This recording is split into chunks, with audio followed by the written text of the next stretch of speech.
What was your relationship like with Mobb Deep? It was casual for the most part, genuine, respectful, cool as fuck. Not much negative to report. Remember one time Havoc got drunk as fuck. I think he stepped on my PlayStation in the hotel. But you know, Havoc and Prodigy can fit in your pockets. They're like miniature sized guys.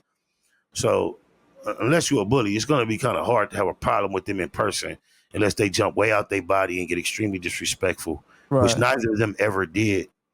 And me and Prodigy kind of bonded a little deeper than me and Havoc just based on the fact that Prodigy exposed his spiritual side on that Pearly Gates record, which was kind of demonic to me at the time, dark, with my religious upbringing.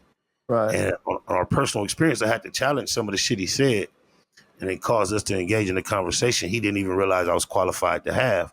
And we gathered a respect for one another's spirituality and just knowledge of spiritual subjects, and we became a little more cool than I would say myself and Havoc. Just me and Havoc just never got that cool. Didn't correct me if I'm wrong, but did you ever read Prodigy's book? I never read the book. However, I did hear portions of the audio version, which brings me back to the incident that you mentioned earlier. He detailed the incident that Wacko No 100 claims I attended, which I didn't. That 40 Glock has been swearing I didn't attend either for years, which is true. And I just find it ironic that, you know, how we revered dying declarations shortly before Prodigy died. In a book that he mentioned me multiple times in when I was relevant, he told an incident that happened in LA that Wack is trying to place me at, and he did not include my name. And he was very careful to include all the names that he could.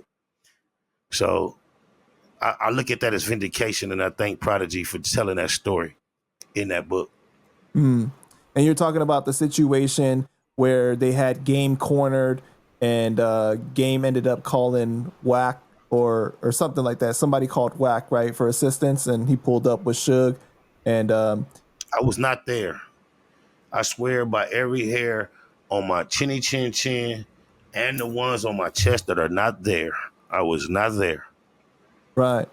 And Reggie's point of view on that was that I don't understand. That makes Spider look like a boss, but you're like, a lie is a lie. I don't care if it makes me look good or not.